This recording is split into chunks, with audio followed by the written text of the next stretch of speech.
नमस्कार, आप सभी का स्वागत है स्पाई न्यूज़ में। और आज की सबसे बड़ी खबर जो आ रही है वो आ रही है अमेरिका से, जहां पर वॉशिंगटन पोस्ट अखबार ने भारत के ऊपर कुछ संगीन आरोप लगाए हैं और इससे भारत और अमेरिका के रिश्तों में एक बार फिर से खटास पड़ती हुई दिखाई दे रही है। दरअसल सोमवार को अमेरिकी अखबार ने एक आर्टिकल जारी किया जिसे बाद में दूसरे अमेरिकी पब्लिकेशंस ने भी हाथों हाथ उठा लिया और इस आर्टिकल में भारत की सीनियर लीडरशिप पर यह आरोप लगाए गए थे कि खालिस्तानी आतंकवादी गुरपतवंत सिंह पन्नू की हत्या की साजिश का ग्रीन लाइट भारतीय सरकार की तरफ से दिया गया था।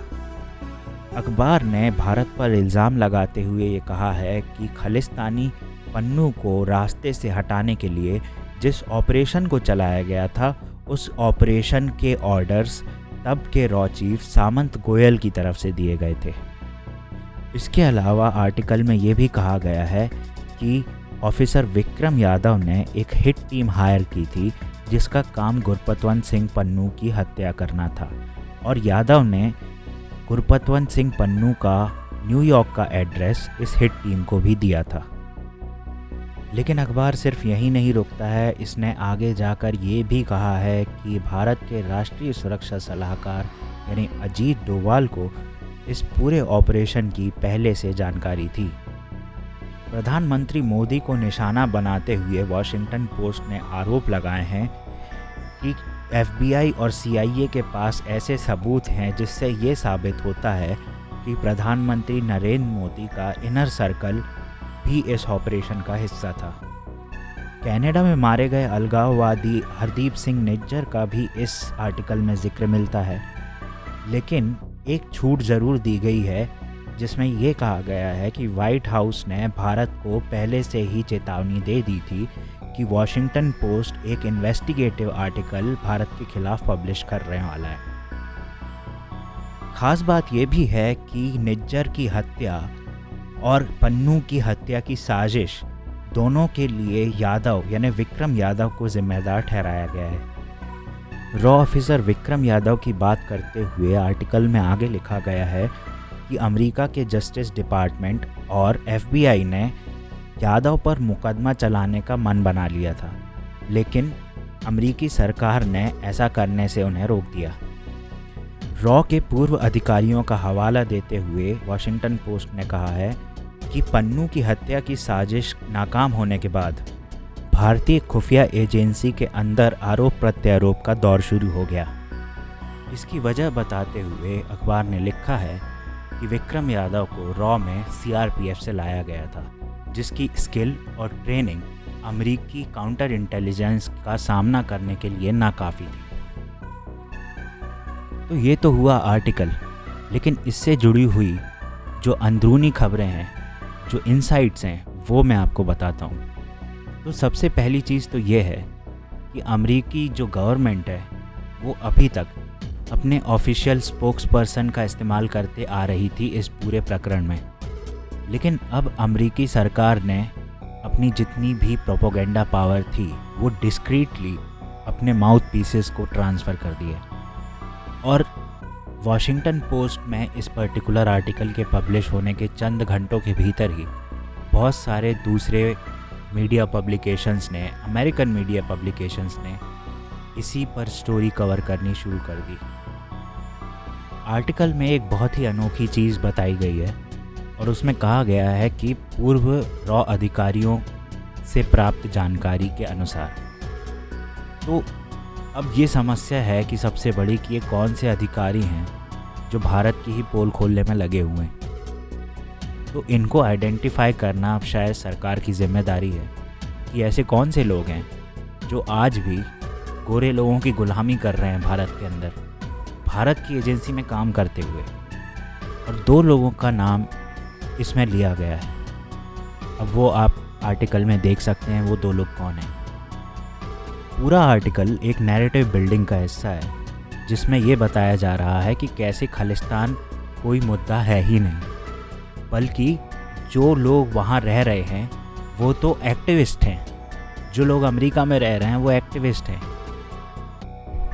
एक तरीके से ये भी अमेरिकी एजेंसियां जता रही हैं कि हरदीप सिंह निज्जर चाहे कनाडा में हो, चाहे खालिस्तानी पन्नू अमेरिका में हो, उनको अमेरिकी खुफिया एजेंसियों का पूरा संरक्षण प्राप्त है।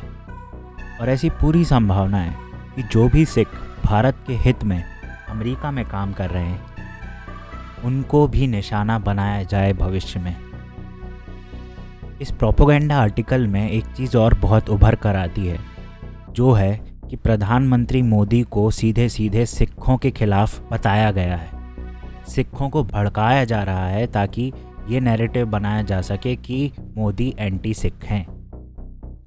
एक और चीज़ जो इस लेख में जाहिर हो जाती है वो ये है कि जब से पाकिस्तान में सत्ता परिवर्तन हुआ है, जो कि अमेरिका द्वारा ही कराया गया था, उसके तुरंत बाद से अमेरिका ने अपने रिश्ते पाकिस्तान के साथ सामान्य कर लिए हैं। इसका मतलब ये है कि कश्मीर में नए तरह का आतंकवाद देखने को मिलेगा। उसके अलावा डबल एजेंट्स की भरमार आने वाली है, जैसे डेविड कोलमैन हेडली या दाऊद गिलानी, क्योंकि आर्टिकल में बहुत सारे पाकिस्तानी सोर्सेस का रेफरेंस दिया गया है। हमें भी ये समझने की ज़रूरत है कि जितना भी विदेशी मीडिया है, चाहे वो पश्चिमी हो चाहे वो खाड़ी देशों का हो, वो हमेशा उनके देश के विदेश नीति का एक एक्सटेंशन होता है। वो अपने देश का नैरेटिव हमारे देश में बिल्ड करते हैं।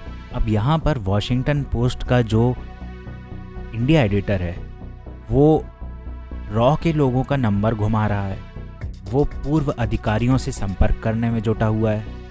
कि विदेशी मीडिया का एडिटर इन चीफ जो हमारे यहाँ रह रहा है, वो उनकी सिक्योरिटी एस्टेब्लिशमेंट का हिस्सा है, एक जासूस है जो यहाँ रह रहा है। और इनके खिलाफ इंडिया को सिग्निफिकेंट लेवल पर काउंटर इंटेलिजेंस कैपेबिलिटीज़ बिल्ड करने की आवश्यकता है इमीडिएट बेसिस पे। पिछले दिनों एक थिंक टैंक में 2 लोग गए थे। वो 2 लोग कौन हैं आप जानते हैं। उन्होंने भारत के खिलाफ सख्त बयान दिए थे। ऐसे लोग अमेरिका के बहुत बड़े पिट्टू हैं। एक चीज़ होती है कि थोड़ा सा आप कन्वर्जेंस लेकर आते हो दोनों देशों के बीच में, लेकिन वो कन्वर्जेंस जो है वो एक हद तक ही रहना चाहिए।